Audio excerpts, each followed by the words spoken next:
Hey guys, welcome back to another video on my channel. Today we've got some more data packs for Minecraft 1.21. Now these data packs do also work in 1.21.1 as that is the version I'm currently testing them in. They should also work in 1.21 as well. Now the data packs in this video are mainly quality of life and you can download them in the description in the order I showcase them. But before we jump to the first one, the next data pack video upload, which will be about a week or two from now, I want to make that include a load of big data packs, because currently I've only really been including small minor tweak data packs. So if you have a data pack that changes the game quite a lot, then let me know the name of it in the comments or within Discord, and I'll look into covering that in the next video. But the first data pack we're going to cover in this video is one that makes a change to PvP. And this data pack basically reverts PvP back to prior 1.8, so you can now spam click again. It doesn't do any other aspects of the old PvP like shielding your sword, it basically just increases the attack speed really high, so when you spam click it does the same amount of damage as hitting once and waiting. So if you like 1.8 PvP where you can just spam, this data pack basically does it so you can do that again. As you can see, every single sword has attack speed of 997.6. The trident has also been altered to have 997.1, and if you hit, you can see it does the same thing where there's no cooldown. And also axes have a lot more, which this could be considered overpowered because you can now just spam click with the axe as well, and there is no cooldown. And the axes do still have all the attack damage. So the second data pack we are going to cover is one that makes the change to the bundles. This data pack is currently for 1.21, so the bundle experiments are not a thing yet. And this makes it so you can enchant the bundle with a new enchantment called Toolbag. Toolbag can then go on a bundle.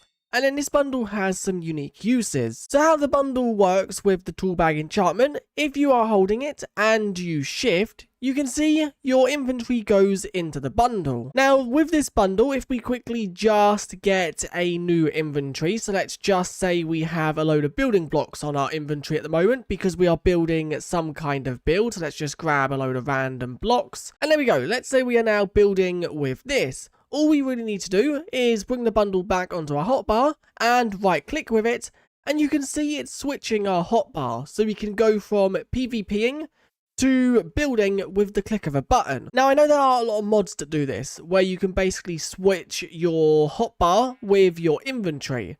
But this does it so it's stored within one slot. Now it does remove one of the slots because obviously you need one slot for the bundle. Although you could maybe do it in your offhand. Yes, you can do it in your offhand as well. So I guess you don't really need that extra slot. This is a really cool data pack because if you are a builder, you can go from holding your tools and food to holding your building blocks with the click of a button. Now for this to work, I think you need to have the current bundle experimental toggle enabled.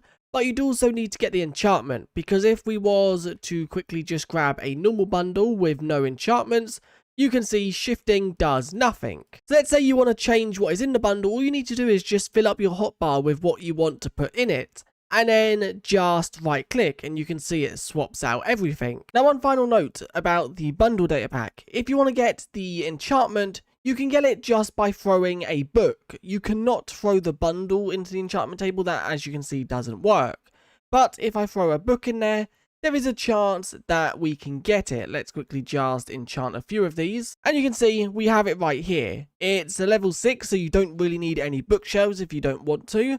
And if we now click Toolbag, you can see we now have the enchantment. So it's also pretty easy to obtain. The hardest thing to obtain would probably be the bundle, which is currently crafted like so because we don't have the new updated experimental toggles. Although you could add another data pack which changes this recipe to make it easier or cheaper. Now the third data pack we're going to cover brings a change to ores. And this does it so ores no longer drop the raw ore. When you break them, they'll drop the block again. And this only works for the ores that drop the raw variant, so copper, iron, and gold. And if we break iron, you can see it drops the ore.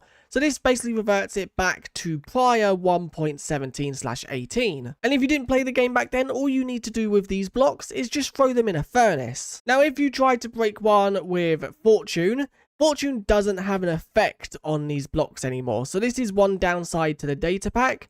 But it does mean that you save a lot of inventory space because, for example, mining copper, for mining one copper block, you would get like 6 to 8 copper ingots or raw copper, meaning that you'd waste the inventory space really quickly. And with this data pack, it basically means that you don't do that, as mining these blocks I've only got 16. If I quickly just throw them in the blast furnace to smelt down, you can see it then turns it into copper ingots. Now the fourth data pack we're going to cover is one that makes a change to rails. So if you have any of the 4 copper blocks which have oxidization to them, these can now be placed on the ground, and then if you put a rail on top of these, this has to be powered rails, the minecart that is placed on these will go at a different speed depending on the oxidization of the copper block underneath it. So for these orange variant, the unoxidized, the minecart will go 8 blocks per second. These ones, they will go 5 blocks a second. Then this one will go 3 blocks a second. And the fully oxidized one will go 1 block a second. But this only works if the powered rails are placed on top of the copper block. So if I now place down a minecart, you can see it will go slow and it will eventually speed up when it goes over the different kind of copper blocks. So you can now see that we have 4 lines, 1 of each copper variant. We also do have a area over the back here which I can switch this lever.